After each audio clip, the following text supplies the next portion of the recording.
ವಿಜಯನಗರ ಜಿಲ್ಲೆ ಕೂಡ್ಲಿಗಿ ತಾಲೂಕಿನ ಶ್ರೀ ಪೇಟೆ ಬಸವೇಶ್ವರ ದೇವರ ಕಾರ್ತಿಕೋತ್ಸವ ಬಹು ವಿಜೃಂಭಣೆಯಿಂದ ಜರುಗಿತು.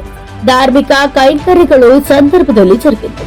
ಪೇಟೆ ಬಸವೇಶ್ವರ ನಗರ ನಿವಾಸಿಗಳು ಸೇರಿದಂತೆ ಪಟ್ಟಣದೆಲ್ಲೆಡೆಯ ಅಸಂಖ್ಯಾತ ಭಕ್ತರು ಶ್ರೀ ಪೇಟೆ ಬಸವೇಶ್ವರ ದೇವರ ದರ್ಶನ ಪಡೆದು ದೇವಸ್ಥಾನದ ಅಂಗಳದಲ್ಲಿ ದೀಪ ಹಚ್ಚಿ ಕಾರ್ತಿಕೋತ್ಸವದಲ್ಲಿ ಭಾಗಿಯಾದರು. ಶುಕ್ರವಾರ ವೀರಭದ್ರೇಶ್ವರ ಹಲಗೆ ಪ್ರಸ್ತ ಹಾಗೂ ದೇವರು ಗಂಗೆ ಪೂಜೆ ನೆರವೇರಿಸಲಾಯಿತು. ದೇವರ ಪಲ್ಲಕ್ಕಿ ಉತ್ಸವ ಪಟ್ಟಣದ ಪ್ರಮುಖ ಬೀದಿಗಳ ಮೂಲಕ ಸಾಗಿ ದೇವಸ್ಥಾನದಲ್ಲಿ ಸಮಾಪ್ತಿಯಾಯಿತು. ಈ ಸಂದರ್ಭದಲ್ಲಿ ಆದಿಬಸವೇಶ್ವರ ಹಾಗೂ ಶ್ರೀ ಜಾಲಿಬರ ಬಸವೇಶ್ವರ ದೇವಸ್ಥಾನಗಳಲ್ಲಿ ವಿಶೇಷ ಪೂಜೆ ಹಾಗೂ ಕಾರ್ತಿಕೋತ್ಸವ ಜರುಗಿಸಲಾಯಿತು.